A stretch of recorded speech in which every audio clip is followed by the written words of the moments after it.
سب سے پہلے مانسون کا سلسلہ جو پھر سے جاری ہو چکا ہے اس پر اپڈیٹس دیجیے۔ مانسون کا یہ والا اسپیل تو بہت ہی جو ہے وہ خطرناک لگ رہا ہے۔ لاہور کی بارش ہے، اس سے جو میری اطلاعات ہیں پورا لاہور ڈوبا ہوا ہے اس وقت۔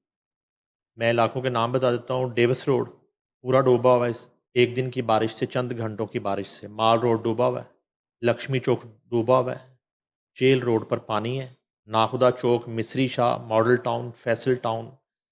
یہ تو بارش جو ہوئی ہے، یہ جو نیا سپیل ہے، اس کی جو پہلی بارش ہے اس نے یہ حالات، ادھر جوہر ٹاؤن آ جائیں، امپوریم مال کے سامنے کا جو سارا علاقہ ہے وہ ڈوبا ہوا ہے پانی میں۔ یہ جو ہے حکومت پنجاب کے انتظامات ہیں، اور حکومت پنجاب کا جو ہے نا وہ سیوریج کا نظام ہے جو بری طرح تباہ ہو گیا، اور لوگ ڈسٹرب ہیں، اور جو نظام زندگی ہے وہ بری طرح معطل ہے، اور ٹریفک کا شدید جو ہے وہ رش ہے سڑکوں پر پانی کی وجہ سے۔ اور یہ تو میں ایک بارش کے بعد لاہور کی صورتحال بتا رہا ہوں۔ اب اگر یہ سلسلہ بارشوں کا جاری رہتا ہے تو اس کے ساتھ ہی ساتھ ظاہر ہے کہ دریاؤں کی صورتحال جو ہے وہ بھی ایک مزید بگڑے گی۔ ظاہر ہے، وہ جو ہے سیلاب جو ہے اس میں بہت زیادہ اضافہ ہو سکتا ہے، اور ایک جو نچلے درجے کا جن علاقوں میں سیلاب بتایا جا رہا ہے وہ اونچے درجے کا سیلاب ہو سکتا ہے، اور دوبارہ سے ایک جو سیلاب کی تباہ کاری ہیں وہ سلسلہ اس کا ہمیں سامنا کرنا پڑ سکتا ہے۔ یہ میں دوبارہ سے جی بالکل، یہ میں راوی سے ریلیٹڈ جو علاقے ہیں ان کی بات کر رہا ہوں۔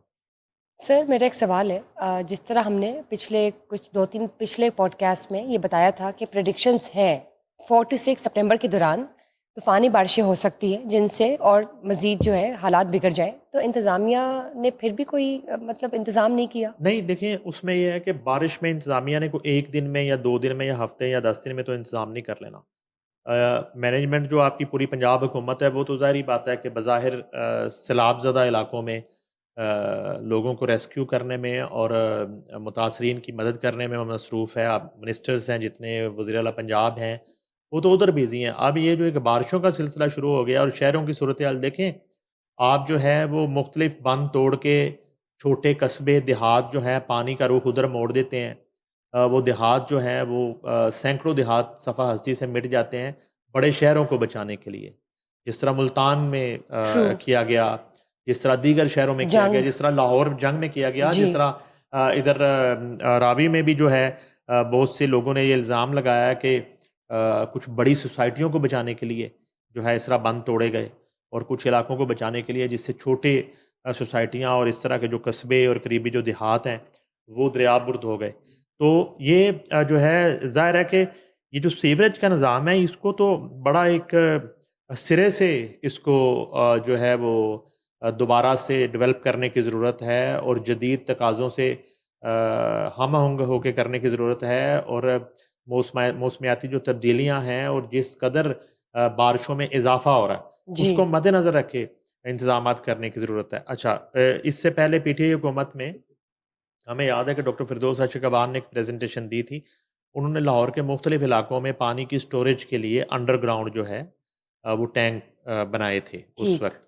اس میں جو ہے غالباً جو ہے ایک شالمی سے پہلے لوہاری کا جو علاقہ ہے شاید ایک وہاں پہ بنا تھا، ایک یہ لارنس روڈ کے قریب یا جے روڈ کے قریب اس طرح بنا تھا، مگر وہ بہت چھوٹا انتظامات ہیں، یعنی کہ ان ٹینک سے یا وہ چھوٹے چھوٹے، آپ ڈیم تو ان کو نہیں کہہ سکتے، وہ اتنی سٹوریج نہیں کر سکتے کہ جس سے پورے شہر کو جو ہے وہ فائدہ بارش ہو، کے پانی سے بالکل، یا سیلاب کے پانی سے بچایا جا سکے۔ جی اب یہ دوسری طرف یہ ہے کہ جن علاقوں میں ابھی سیلاب کی صورتحال کا سامنا ہے، خاص طور پہ جنوبی پنجاب ہے، آگے جو سندھ کے علاقے ہیں، اس کے بعد ملتان سے ملحقہ جو علاقے ہیں، بلاول بھٹو زرداری جو ہیں وہ ملتان کا بھی دورہ انہوں نے کیا، اس کے بعد وہ جو ہے غالباً بہاول نگر وہاں بھی پریس کانفرنس انہوں نے جا کے کی۔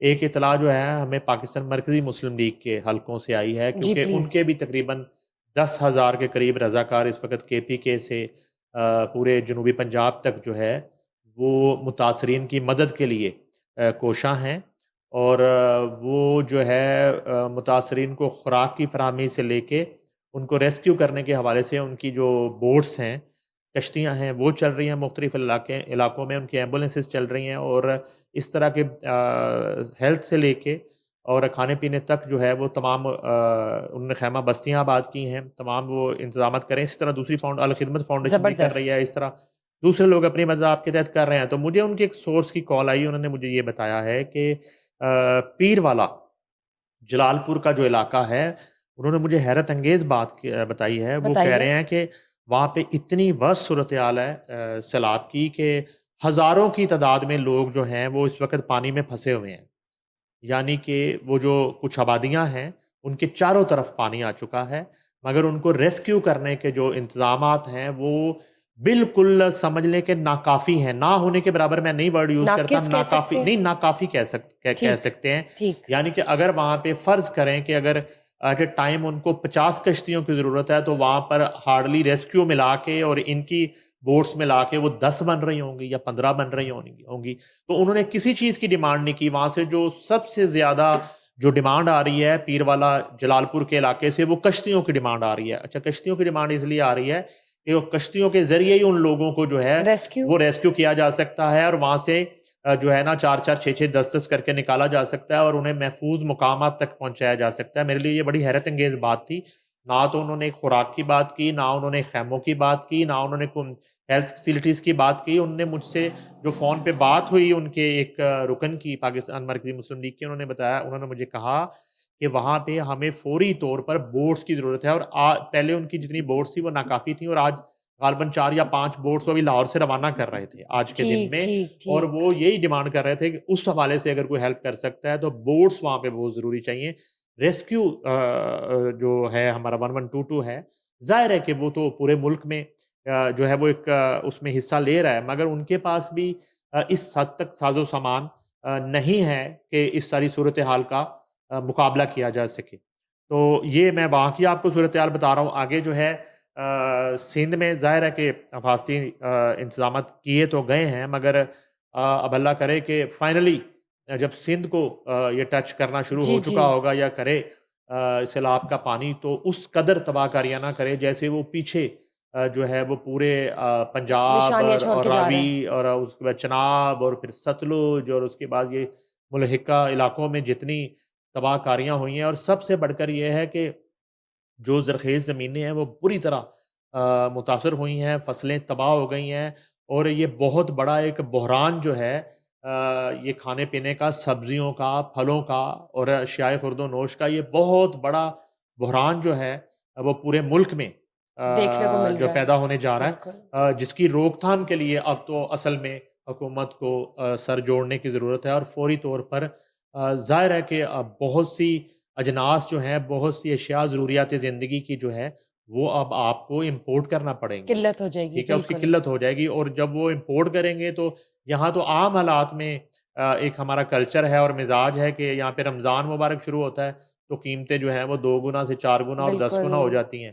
تو اب اس صورتحال میں وہ قیمتیں کہاں جائیں گی؟ مجھے لگتا ہے کہ یہ قیمتیں بعض اشیاء کی تو 100 گنا تک بڑھ سکتی ہیں. کچھ دن پہلے تک جو ہے وہ مارکیٹ میں چینی شارٹ تھی. اب اس سے پہلے چینی سکینڈل بھی ہم نے جو ہے بتایا، اس پہ بھی شو کیا ہم نے.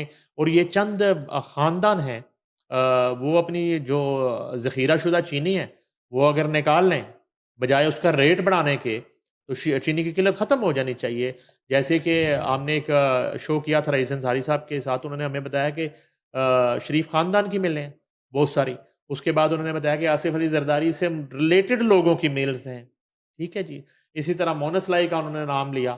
تو کہنے کا مقصد، اور حکومت کے ہی لوگ ہم کہہ سکتے ہیں کہ ظاہر ہے موسٹلی آپ یہ کہہ لیں کہ ملک میں جو 80% جو شوگر ملز ہیں وہ اس وقت حکومتی لوگوں کی ہیں یا ان سے متعلقہ لوگوں کی ہیں.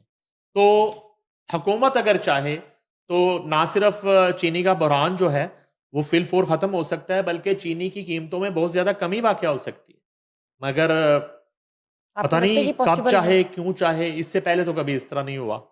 تو ایک طرف آپ حکومت میں ہیں اور دوسری طرف آپ تاجر بن جاتے ہیں، دوسری طرف آپ ایک کاروباری بن جاتے ہیں، اور آپ کو منافع بھی چاہیے، اور آپ نے اسی طرح جو ہے لوگوں کو مہنگے داموں اور لوگوں کی مجبوری سے آپ نے اور حالات کی مجبوری سے فائدہ بھی اٹھانا ہے، اور آپ حکومت میں بھی ہیں، اور آپ نے مداوع بھی کرنا ہے، اور آپ نے سو کال جو ہے وہ مرہم بھی رکھنا ہے پسے ہوئے عوام کے زخموں پہ.